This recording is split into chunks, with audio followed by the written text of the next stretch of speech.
चैत्र माह के कृष्ण पक्ष की एकादशी को पापमोचनी एकादशी के नाम से जाना जाता है। इस बार एकादशी तिथि का प्रारंभ 4 अप्रैल 2024 गुरुवार की शाम को 4:15 से हो जाएगा, जो कि 5 अप्रैल 2024 दोपहर 1:29 पर एकादशी तिथि समाप्त हो जाएगी। द्वादशी युक्त हरिवासर जो शुद्ध एकादशी होगी वो 5 अप्रैल 2024 शुक्रवार के दिन ही रहेगी। सभी भक्तजनों, माताओं, बहनों को, चाहे वैष्णव परंपरा से हो या स्मार्त परंपरा से हो, सभी को 5 अप्रैल 2024 शुक्रवार के दिन ही एकादशी का व्रत रखना चाहिए। और इस व्रत का पारणा का अर्थ होता है व्रत खोलने का समय या व्रत खोलने का जो दिन होता है उसे पारण कहा जाता है। इस बार व्रत का पारणा 6 अप्रैल 2024 शनिवार की सुबह 6:11 से लेकर के 8:11 तक कर लेना चाहिए। विष्णु एकादशी गीता तुलसी विप्र धेनवः असारे दुर्ग संसारे षटपदी मुक्तिदायिनी। अर्थात श्रीहरि भगवान विष्णु जी का पूजन करना, एकादशी का व्रत रखना, गीता जी का पाठ करना, तुलसी जी का पूजन एवं दर्शन करना, ब्राह्मण देवताओं की सेवा करना, उनको दान करवाना, उनको भोजन करवाना, गौ माता की रक्षा एवं सेवा करना, ये 6 कार्य इस कठिन संसार सागर को पार करने हेतु मुक्तिदायक बताए गए हैं। पूरे वर्ष में 24 एकादशी आती है, लेकिन जिस साल अधिक मास या पुरुषोत्तम मास आता है उस साल 2 अधिक एकादशी यानी कुल मिलाकर के 26 एकादशी आती है। प्रत्येक महीने में 2 बार एकादशी आती है, एक कृष्ण पक्ष में, दूसरी शुक्ल पक्ष में। दोनों ही एकादशियों का भिन्न भिन्न महत्व हमारे धर्म ग्रंथों और पुराणों में बताया हुआ है। एकादशी का व्रत भगवान श्रीहरि लक्ष्मी नारायण जी का परम प्रिय व्रत है।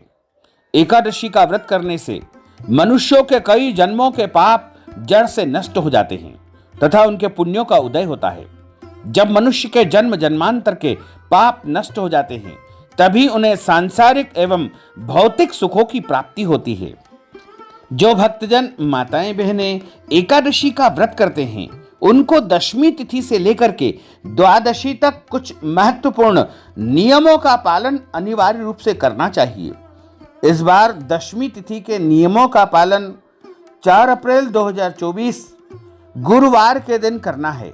इसी दिन दशा माता का पूजन अर्चन भी होगा तथा 5 अप्रैल शुक्रवार के दिन पापमोचनी एकादशी का व्रत रखना है।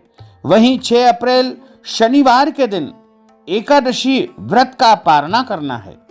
इस दिन प्रदोष का व्रत है, इसलिए फल या फलाहारी वस्तु से आप यदि प्रदोष का व्रत करते हैं तो आपको पारणा करना चाहिए। दशमी के दिन एक समय शुद्ध और सात्विक भोजन करें। दशमी के दिन चावल, शहद, लहसुन, प्याज, मांस, मदिरा, मसूर की दाल, कटहल की सब्जी का उपयोग भोजन के रूप में नहीं करना चाहिए। दशमी के दिन पराये अन्न अर्थात दूसरे के घर का भोजन नहीं करना चाहिए। ब्रह्मचर्य व्रत का पालन करें। एकादशी के दिन सुबह जल्दी उठ करके स्नान करके पूजा अर्चना करके एकादशी व्रत का संकल्प धारण करें। पद्म पुराण के उत्तरखंड के अध्याय 64 में श्लोक नंबर 34 में लिखा हुआ है, एकादश्याम निराहार स्थित्वाहम परेहनि भोक्ष्यामि पुंडरीकाक्ष शरणम में भवाच्युत। हे कमल नयन भगवान अच्युत, मैं एकादशी के दिन निराहार रह करके दूसरे दिन ही भोजन करूंगा। एकादशी के दिन संकल्प आपको धारण करना चाहिए। अगला वीडियो जब आएगा तो उसमें संकल्प की पूरी विधि बोल करके आपको बताएंगे, सुनाएंगे।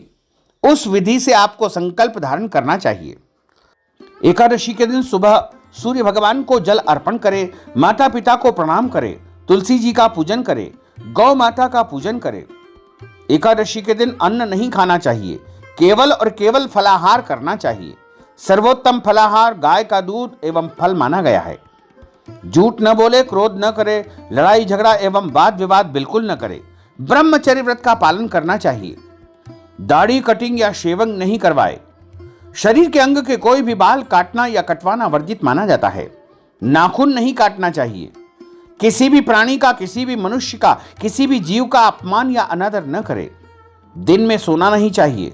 रात्रि में जागरण करें, पूजन पाठ करके ब्राह्मण देवता के मुख से ही एकादशी व्रत कथा का श्रवण आपको करना चाहिए।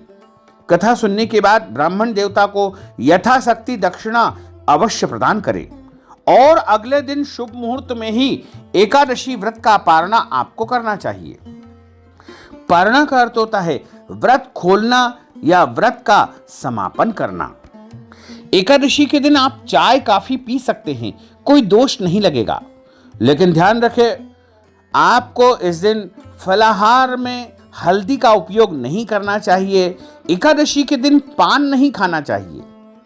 एकादशी के दिन कोई भी अभक्ष भक्षण जैसे लहसुन, प्याज, मांस, मदिरा का उपयोग नहीं करना चाहिए। एकादशी के दिन घर में चावल का उपयोग नहीं करना चाहिए। चावल बनाना भी नहीं चाहिए और चावल खाना भी नहीं चाहिए और चावल इस दिन पूजा में भी उपयोग नहीं करना चाहिए। एकादशी के दिन यदि आपके घर परिवार में जन्म अथवा मृत्यु का सूतक लग जाता है तो ऐसी परिस्थिति में आप एकादशी व्रत तो अवश्य करें, सभी नियमों का भी पालन करें, लेकिन आपको भगवान का स्पर्श या पूजन अर्चन नहीं करना चाहिए। अगले दिन जब आप व्रत का पारणा करते हैं तो सूतक की अवस्था में जल या तुलसी पत्र या फल या फलाहारी वस्तु से व्रत का पारणा कर सकते हैं। यदि आप यात्रा में हैं या कहीं बाहर है और पूजा पाठ या पारणा की व्यवस्था नहीं हो पा रही है तो आंख बंद करके मानसिक रूप से मन में सभी वस्तु का, सभी विधि का ध्यान करते हुए यदि आप एकादशी व्रत करेंगे तो आपको एकादशी पूजा का, व्रत का पूरा पुण्य प्राप्त होगा, क्योंकि हमारे धर्म ग्रंथों और पुराणों में मानसिक पूजा का भी विधान बताया गया है।